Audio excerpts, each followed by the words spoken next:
"Hello, Mary," Michael said, as he laid his hand on the back of the chair. He was looking down at the brunette woman in her white dress, as she sat at the small table on the lawn, along with a mid-50s-looking man wearing an impeccable brown suit. Mary looked up and over her shoulder at the sound of her name. It took her only half a second, but she recognized the face she used to spend so much time with. He'd aged, of course. It had been 11 years. His eyes were still that steely gray, and he had a touch of a different gray on his temples. His hairline had moved back a little. He cut a nice figure in his black suit. "Hello, Michael," Mary said, her voice almost devoid of emotion. She started to push her white folding chair back from the table so she could stand, but Michael put his hand gently on her shoulder, letting her know there was no need. Mary looked back at him and could tell Michael had anticipated her standing and giving him a hug. He wasn't interested. They stayed like that, looking each other in the eyes for about 5 seconds. Mary then turned and looked across the reception, trying to locate her daughter in her amazing white dress. She wasn't in sight. "I don't believe we've met," Michael said, stepping around Mary and extending his hand to Mary's companion to shake. "I'm Mike Nesmith, father of the bride." The man stood, took the prophet hand, and gave it 3 firm pumps. "I know I saw you give away the bride. You throw a hell of a wedding," the man said. "I'm Kurt Hesselbeck." "I see you know my wife." "Yes, I know your wife," Michael said, glancing back at Mary. His tone was flat. "Thank you for inviting us," said Kurt. "The buffet is excellent. The ceremony was beautiful. I'd like to get the name and number of your planner for when our daughter gets married." Kurt said, smiling. "You have a daughter?" Michael asked, his eyes shifting back to Kurt. "Where is she?" "She couldn't come. The invite was for Mary and +1. Kurt explained. "Besides, while she's really well behaved. Little Mary would have been very bored here. I know we'd have had to take her phone from her." Kurt was smiling while telling Michael of his pride and joy. "How old is she?" Michael asked, curious. "She'll be 11 in 2 months, Kurt said. "I'm going to have to come up with something amazing for her birthday. We gave her a hell of a party for 10. "Another girl, huh?" Mary Michael asked, not looking at the woman he was asking another. Kurt asked, not understanding. "What do you do, Kurt?" Michael asked, as he moved to the other side of the table and pulled out a chair. At that signal, both men sat down and Mary's heart became like lead in her chest. "I'm purchase manager for the QMET Corporation. I keep the rare earth metals coming for phone production." Kurt explained, happy to talk business. "I've been in the position for about 6 years. "Yes, 6 years. It takes me overseas a fair amount, but the pay and benefits are great." "That's amazing, Kurt." Michael said, "You got a card." Michael was digging into the breast pocket of his suit and then pulled out his wallet. Kurt withdrew his own wallet from his hip pocket, pulled out a business card, and held it out to Michael across the table. Michael exchanged it with his own business card. "East Alliance Shipping, huh?" Kurt said after scanning Michael's card. "I've used you guys. You do great dockside pickup of hazardous materials and ship fast. What do you do there?" "I'm head of control," Michael said. "Who, you're that guy?" "How big is your fleet?" Kurt asked. "Over 3,000 trucks. Now," Michael said, "we just added another 200 of the security armored haulers. I'm working on disbursement now. I can't imagine the daily logistics of your job. I just deal with extraction and shipping from overseas. That's mostly block tonnage." Kurt said, "You must plan things like the Allies did." "The D-Day invasion?" "Yeah, we have our moments." Michael admitted, "We just got our security clearance upgraded. We're going to be getting some interesting government contracts soon. I hope." "Government contracts?" Kurt asked. "Nice, lots of money to be made there." Michael nodded in agreement. "Do you have any of the pie?" Kurt asked. "I get 4%. Michael said, 4% of what? of East Alliance Shipping, Michael said when I took over logistics and planning. I got a big bump and 0.5% of everything every year, capping in 2 years, same deal as the board officers get. Kurt whistled in appreciation. No wonder you could do this, Kurt said, gesturing around him. At the 400-people wedding reception, held on an island in the middle of a lake. Pretty impressive. Michael nodded politely in acknowledgement. I think I just footed the bill, Michael admitted while looking around at the event from where he sat. Kim and her husband's mother did most of the planning. My job was to throw money until it happened. I admit I kind of balked at the releasing of the butterflies. That was $15,000 just for that. I'd never seen anything like that, Kurt said. Everyone at the wedding got one of those Chinese food containers, with a live butterfly in it. Rather than throw rice, there was this beautiful rising shower of color and life. It was beautiful. Michael agreed. I just didn't know how expensive it would all be.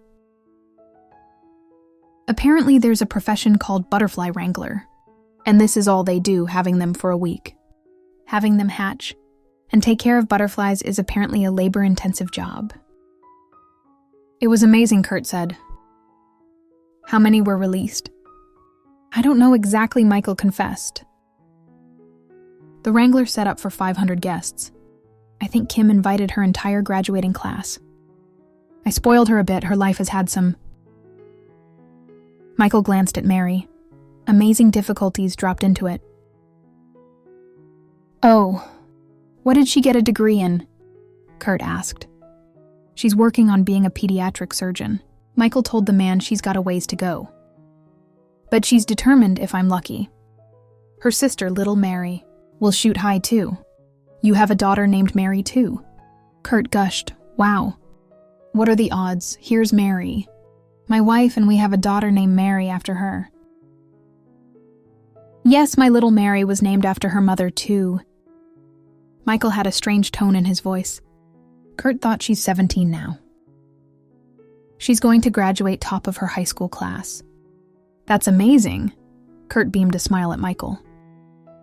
You must be so proud. Has she picked a school? I am proud, Michael said with a slight smile. The first one he'd let show since he approached the table. Mary went through a really bad period 11 years ago. She came close to ruining her life a couple of times. Until about age 12, she was pretty depressed. Is she okay? Kurt asked. Mary was looking at Michael, an unreadable expression on her face. Her breath quietly hitched in her chest. I think she's okay now, Michael said with a nod. She got a lot of counseling. It took a while and we had one very, very bad incident. But she managed to put some things behind her finally.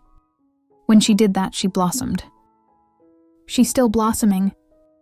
Michael sat back and took a deep breath. He looked around at everything except Mary. Mary has a good selection of colleges making her offers. We have a few months yet to pick. She wants to do something in engineering, Michael said. A woman engineer, Kurt marveled. It used to be you'd never see women in the physical sciences. Do you think she'll have a hard time because of the gender bias? If she does, she'll smash anything that gets in her way, Michael said proudly. She still has some rage in her. But she aims at well now anything she can't handle. I'll be there. That's excellent, Kurt smiled broadly. He was very much admiring and liking Michael. It sounds like you have a wonderful family. I almost didn't, Michael confessed. But I really do. We talked about having another child, Kurt said, smiling at Mary, who sat there silently, her eyes focused on the small plate of half-eaten food in front of her. But our little Mary was a difficult birth, and my wife got a little hurt. Michael gave a polite smile. Daddy, here you are, said a young woman's voice. From out of a small crowd came Michael's daughter, the bride in her flowing wedding dress. I've been looking for you. Why aren't you at the head table? Michael turned in his seat to look at his oldest daughter. He'd been hoping to get this matter settled before Kim and Mary saw things. Oh, I'm sorry. Hello, Kim's voice trailed off as she saw who her father was talking to. Seated at the table, it only took her a couple of seconds to recognize the face. Mary looked at the bride, a mix of emotions running across her face. She started to take sharp, shallow breaths, and moisture began to gather at the bottom of her eyes. Michael stood quickly and placed himself between Kim and Mary. Blocking Kim's view, Kim shifted where she stood, looking at the older woman as best she could around her father. "Kim, no," Michael half whispered to his daughter. "Number not now. Not here."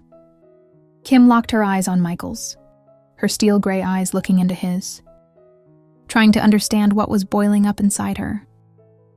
Kurt stood and started to come around the table, extending his hand toward the bride. "Hello, young miss. I'm Kurt Hasselbeck, and this is my wife, Mary. As you know, we've really enjoyed being here on your special day." Kim stood, tension coming off her.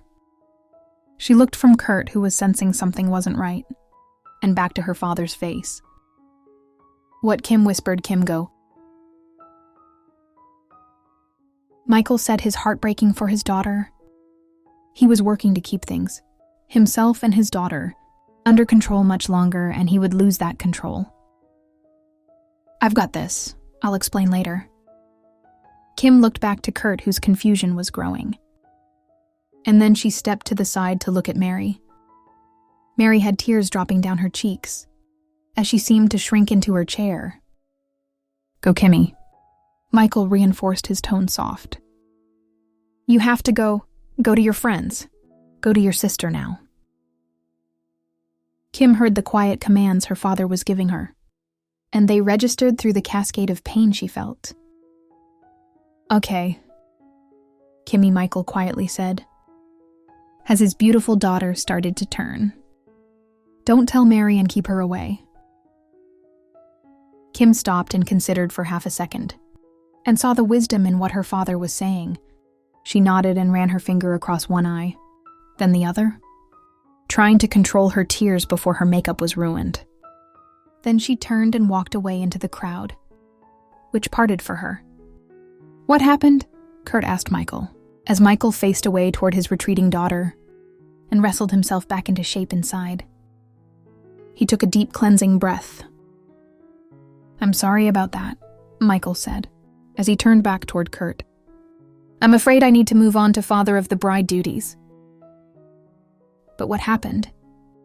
Kurt was looking for Michael to marry, lost in what had just happened. He moved to kneel beside his crying wife, wrapping his arms around her. She leaned into him and began to quietly sob into Kurt's shoulder. Michael stood on the other side of the table and looked at Mary levelly. I think Mary reminded Kim of someone she used to know. But they know each other. Kim sent Mary the invite. Kurt said, how could Mary remind Kim of someone like that? Mary made a small wailing sound into Kurt's chest. "Kurt, I'm sorry to ask." But Michael had tried to not ask. But what little he knew about the timing of things, his curiosity and rage demanded he ask. "Does your daughter have steel gray eyes?" What Kurt asked, a little annoyed at the question. What does that have to do with anything? "No," Mary whispered, as she shrank some more into her husband's protective arms. And Kurt asked, his confusion growing. "Gray eyes?" Michael asked, his voice steady with a dark ring around the outside. "Yes, she does." Kurt replied angrily. "Now what's going on?" The crowd was giving the unfolding scene space. "Now, Kurt." "I like you," Michael admitted. "I think you're a good man. I need your cell phone number. There's some things to share, explanations." He pulled his phone out of his breast pocket. What Kurt said, pulling Mary into him tighter as she openly cried. "What's your number?" Michael asked again. Fine, Kurt near spat. "It's 5555. 55. Michael entered the number into the new profile he was creating on his phone. "And what it is?" Kurt asked Mary softly. "What's happening?" Do you want to go? Kurt, I'm sending you some pictures of my daughters when they were kids. Around 10 and 11, some others too, Michael said, as he finished creating an entry for Kurt Hasselback on his phone. Oh God, Mary muttered, as she drew her fists to her temples and pressed into her husband. There's going to be some pics that have their mother, and myself in them too, Michael said as he opened a folder on his pictures files and started selecting images. You should look at them later. What is this crap, Kurt accused. What are you doing to my wife? Michael stopped his finger moving and looked at Kurt. What am I doing to your yes? Kurt snarled. Michael looked at Mary, so small, so vulnerable, huddled against this man, that Michael suspected she'd been deceiving for so long. Kurt, Mary wasn't invited to the wedding. Michael stated what Kurt's face showed his disbelief. Of course she was. How do you think we got in here? I don't really know, but did you ever see the invite? They were white embossed and about 6 by 9. Not small. Kurt's face shifted slightly as he realized he hadn't ever seen the invite. Stop it, whispered Mary. About 11 years ago, the thing that hurt my daughter so much was their mother walked out of their lives, Michael stated, narrated. Really, his tone was flat, controlled. She'd left a note saying she was tired of our lives, tired of the paycheck-to-paycheck situation we've been in for years. Kurt was just staring with dwindling anger at Michael.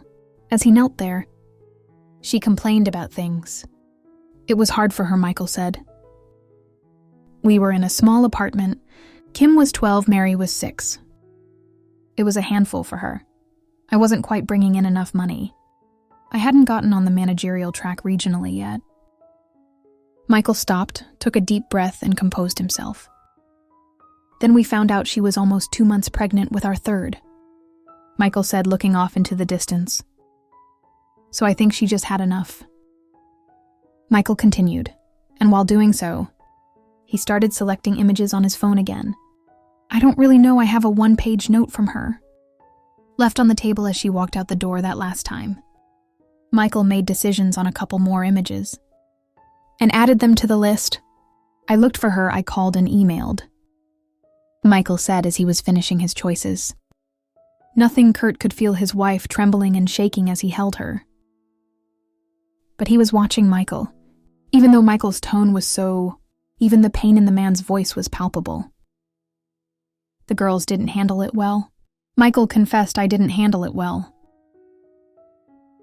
Michael sent off the pictures to Kurt's phone.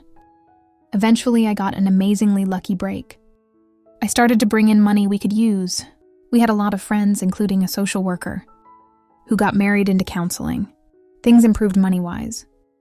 But the girls, they can't understand why their mother abandoned them. Kurt's phone chirped, signaling it had received a text. I have to go, but I'm going to say 2 things in parting, Michael said, looking toward the head table. One is, I'm sorry.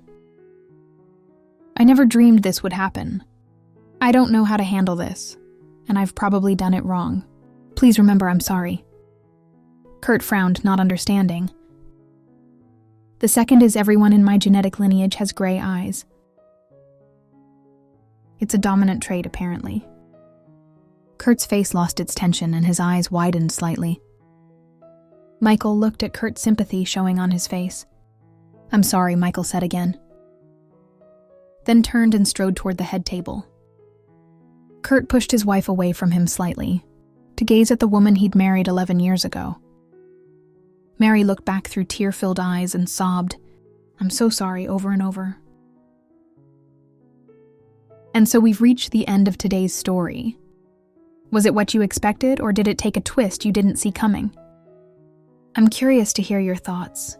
Share them in the comments below, and let's get a conversation going. If this story kept you hooked, make sure to hit that like button. And if you're new here, or just haven't subscribed yet, now's the perfect time to join our community. I bring you fresh, captivating stories every day. So click that subscribe button and turn on notifications, so you never miss out. Thanks for watching. and I'll see you in the next one.